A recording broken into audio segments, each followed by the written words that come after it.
Hi, my name is Lisa. I'm working for Inland Fisheries Ireland. We're partners with the CatchmentCARE project, which is a water quality improvement project based on 3 cross-border catchments. And we're here in the Arney Catchment, which runs in Fermanagh, Leitrim and Cavan. And we're here today in Fermanagh as part of the Community Incentive Scheme, which is funding for community-led projects. And the Speleological Union of Ireland were successful in last year's application, and this dye tracing study is that.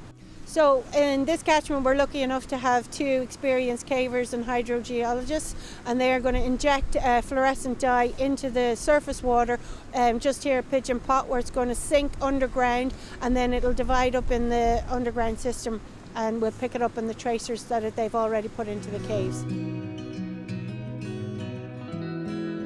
My name's Dr. John Kelly. I'm a geologist and caver living in the Fermanagh area.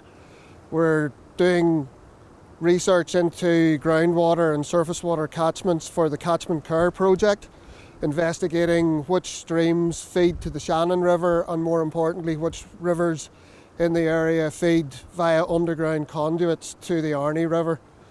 We're standing here beside a small unnamed stream that sinks at a swallow hole called Pigeon Pot, which is just behind us. Pigeon Pot is about 60 metres deep.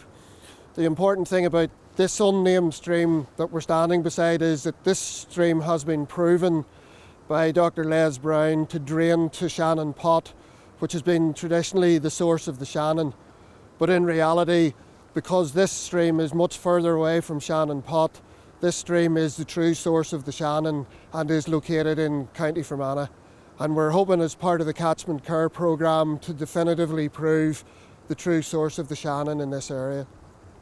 My name is Dr. Les Brown. I'm a karst hydrogeologist, and we're here today with the CatchmentCARE programme, and we're doing some water tracing to prove where groundwater drains to within the catchment. Well, in this part of Fermanagh and Cavan, we've got a lot of streams that sink underground, and the objective of today's exercise is to put dye into those streams, and we've got detectors at a number of springs and resurgences, and we're going to work out where these streams drain to and how long they take to get there. We've got a number of stream sinks like this one here at Pigeon Pot in County Fermanagh, and this one drains to Shannon Pot, which is across the border in County Cavan. And this work is to decide and to prove where the different catchment boundaries are between the Shannon River and the McNean and the Arney. The dyes we use are standard water tracing dyes. They're fluorescent dyes. When they go into the water, they are concentrated and they are very bright in colour, but they become very dilute after a short while when they go into the streams, and when they come out the resurgences they are invisible, and we need to use specialist equipment that detects their fluorescence.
So as part of the preparation for this test, we've installed a number of electronic loggers in the caves and streams and resurgences across the area.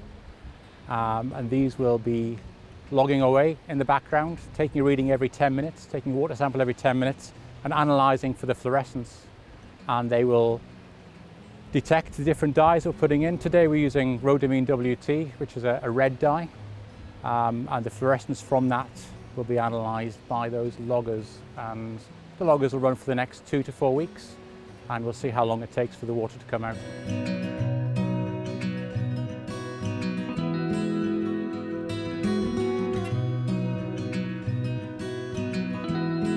One important thing to recognise is that although it's quite easy to work out where surface water catchment divides are because you can see them on the surface, with groundwater it's much more difficult to determine where the groundwater goes to, where the divide is between the different groundwater catchments. And this project's all about working about how the groundwater flows, where it flows to and where it comes from. This is quite a sizable project, and the project for CatchmentCARE kicked off a few weeks ago. This is the second trace that we're doing. And over the next couple of years we'll be doing multiple traces, and using those we can work out where the catchment divides are between the different streams.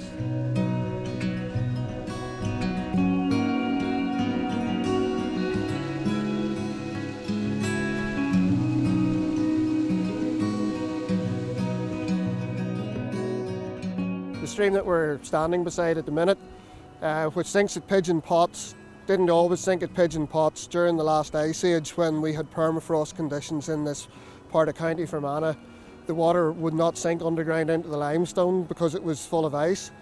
So it flowed as a surface stream past Pigeon Pots until it reached a feature just downstream from here called Aquifer Gap, which is now a dry valley, but during the ice age it would have actually been a very active river valley with a large waterfall at the head of it. And it's features like this and interesting things about the local geomorphology and geology that allow us to involve the local community in citizen science style projects in the area.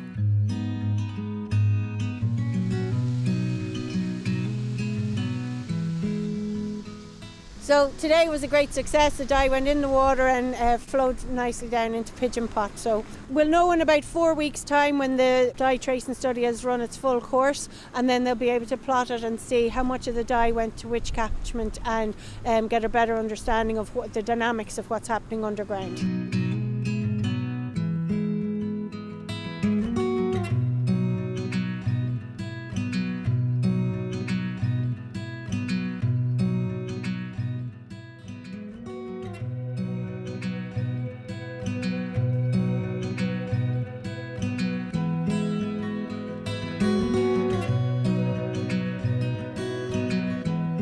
It's been 4 weeks since we put the dye in at Pigeon Pot, and over that time we've been monitoring the water at a number of springs in the area and caves to see if the dye has come through.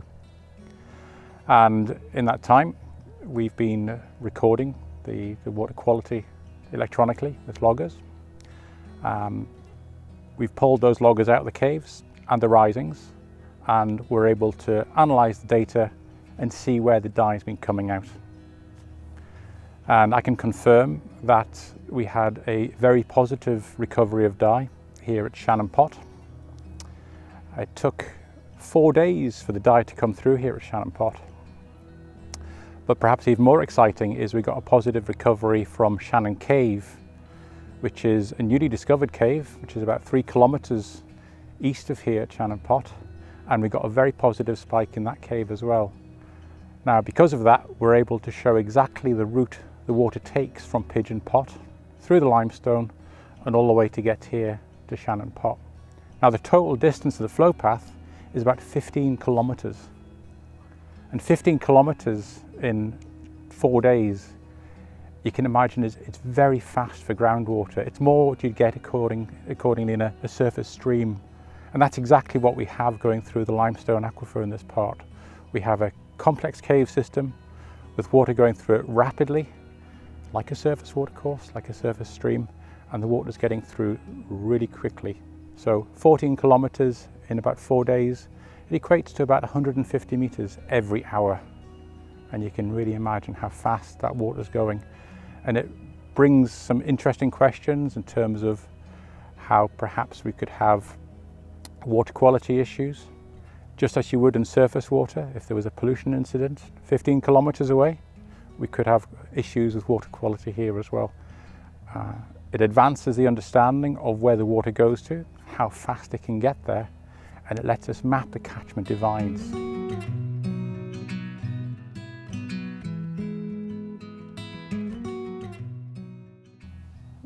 So as part of the project, we've prepared a number of just slides to show you exactly how we've been undertaking the works and where we've been recording the water quality and specifically the fluorescence of the waters. On the first slide, you'll see that there's very clearly we show where Pigeon Pot is on the eastern side of Kilka Mountain, and the red arrows that are surrounding the mountain, they're all the different risings that we have in the area. And in the area we've got probably more than 20 risings, but of these there's 5 or 6 that are large and quite significant springs. The largest of those being Marble Arch Rising, Cascades Rising and Shannon Pot Rising.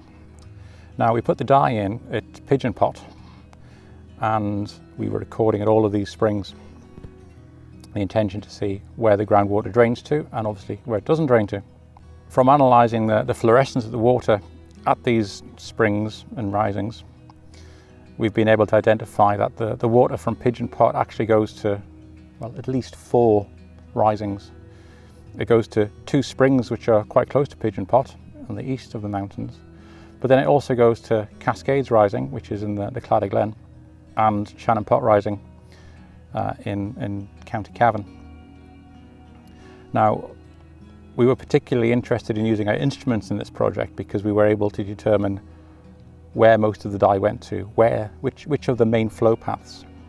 And from the project, from the tracing we've been doing, it's clear that the main risings are Shannon Pot Rising and Cascades Rising, where most of the dye went to.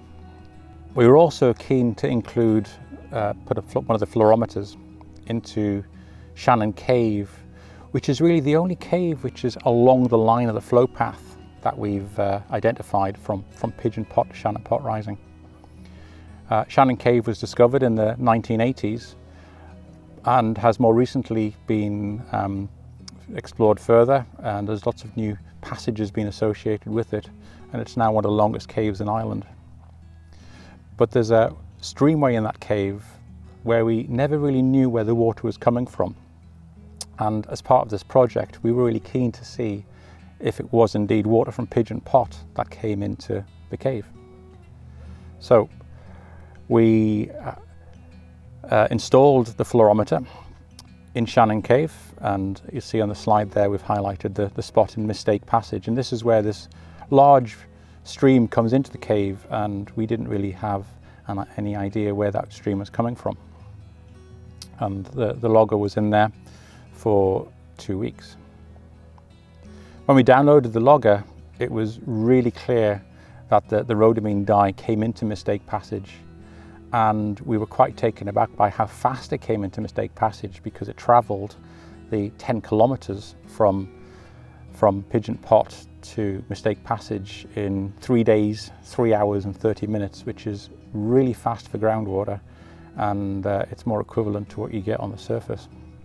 But a very positive peak, and potentially also 2 peaks, indicating that there's not just one flow path, there's possibly 2 flow paths, which means that the pathways are even more complicated perhaps than we thought. But the data from this project is confirming where the groundwater flows to, so we now know it goes from Pigeon Pot to Mistake Passage and Shannon Cave. But we can also start to refine our understanding of how the groundwater moves through the limestone aquifer in this area. So we know it moves from Pigeon Pot to Shannon Cave, and then it goes through Shannon Cave and it goes on to Shannon Pot Rising, where the water re-emerges at the surface.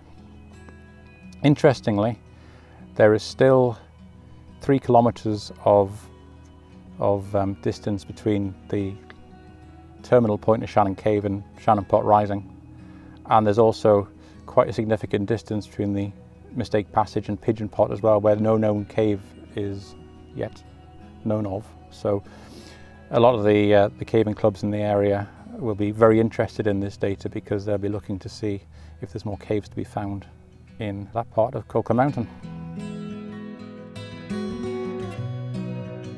Now, this trace is one amongst many that we have planned, and the overall objective is to delineate the catchments so we know exactly which body of groundwater drains to which rising and drains to which river and which stream. And that way we can map out potential vulnerabilities in springs and water courses. And it's part of an overall project to map where the groundwater catchments are in the borders area. Specifically in the limestone areas, because as we've shown from the trace here at Shannon Pot, the groundwater systems are really complex and they don't follow the surface water courses, they don't follow topography. In often cases they cut across valleys and cut across topography, so it's very difficult to identify where groundwater is flowing to unless you have tracer tests like we've been doing here. So over the next year we'll be doing many more tests, we'll be delineating those catchments and we're working out exactly where the groundwater drains to.